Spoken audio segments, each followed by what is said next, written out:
Il faut savoir que les compagnons radiyallahu anhum wa ardahum sont un exemple pour nous et sont une référence pour nous. Et ils nous ont enseigné à travers leur application, l'application des préceptes divins et prophétiques, comment doit réagir le musulman, c'est-à-dire avec totale équité et avec comportement exemplaire et de manière impartiale lors des conflits.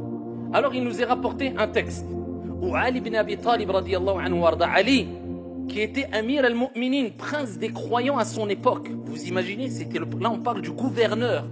Ali ibn Abi Talib radiyallahu anhu warda, à son époque, il est rapporté qu'il avait perdu une armure. Et ici, une personne de confession juive a trouvé son armure. Alors, plusieurs jours après, Ali ibn Abi Talib radiyallahu anhu warda a vu un juif avec son armure.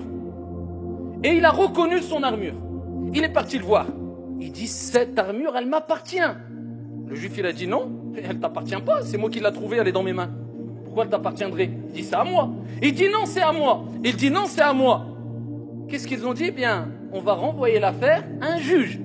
C'est pas à n'importe qui. Hein. Ils n'ont pas dit à mon ami, comme certains. Attends, on va appeler un témoin, une personne, mon ami. Non, ça marche pas ça. Ton ami, c'est qui ton? Une personne dotée de science, de clairvoyance, de sagesse, une personne impartiale. Il a dit, viens, on va voir le juge. Le juge était musulman, Shurayh, radiyallahu anhu. Donc c'était un juge musulman, mais c'était un juge connu pour son équité, parce que les juges étaient connus pour leur impartialité et leur équité. Ils sont partis le voir. Mais vous vous rendez compte, c'est qui est parti le voir? C'est le prince des croyants, le gouverneur qui va voir un juge, parce que ici il y avait un juif, une personne qui a dit non, c'est mon armure, il ne le croyait pas. Ali a dit quoi? Tu me prends pour qui? C'est moi le juge, toi tu vas en prison, tu me donnes, tu es un voleur. Non, il a dit on va le voir. Le juge, vous croyez que c'est arrêté là? Il a dit oh Amir al-Mu'minin, non, non, non, c'est toi qui as raison. Non, il a dit apporte tes arguments. Ali ibn Abi Talib radiyallahu anhu warda a dit il y avait mon fils. Il y avait mon fils. Il dit ça, c'est pas pris en compte ça dans le témoignage, ton fils, parce que c'est ton fils. Est-ce que la parole d'un enfant, du fils d'un père n'est pas prise en considération? Elle peut avoir son poids, mais si c'est le seul argument pour juger, non. Il dit non, s'il n'y a que le témoignage de ton fils, c'est pas pris comme argument. Il dit aux juifs, regardez l'équité. Et toi, c'est quoi tes arguments? Le juif, il dit, les arguments, c'est simple, c'est que je l'ai dans les mains, c'est à moi.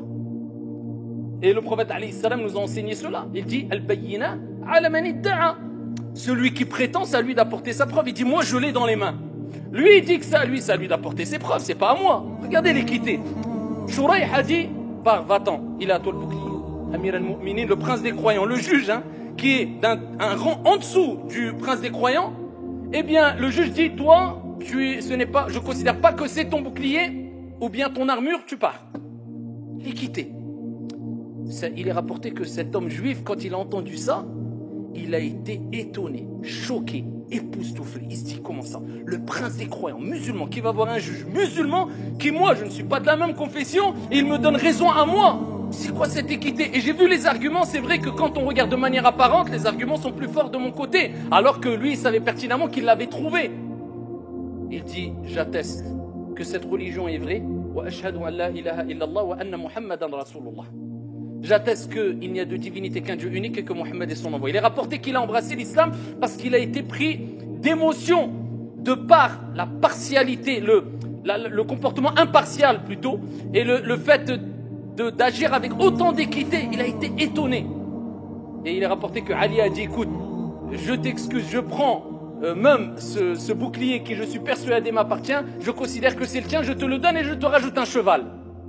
Ça, c'est l'équité, ayyuhal akhyar. Et ça nous rappelle que quand un délit est commis, quand une erreur est commise, peu importe qui l'a commise, si c'est un musulman, s'il s'appelle Mohammed, si c'est un juif, si c'est un chrétien, si c'est un bouddhiste, un délit reste un délit. Quelqu'un qui vole, cela doit être condamné. Qu'il s'appelle Mohammed ou Karim ou Michel ou je ne sais qui, qu'il soit juif, chrétien, bouddhiste, athée, il n'y a pas de favoritisme. Si quelqu'un, a opprimé, cela doit être condamné. Si quelqu'un a violé, cela doit être condamné. Si quelqu'un a agressé, cela doit être condamné. Le musulman, il ne suit pas ses émotions.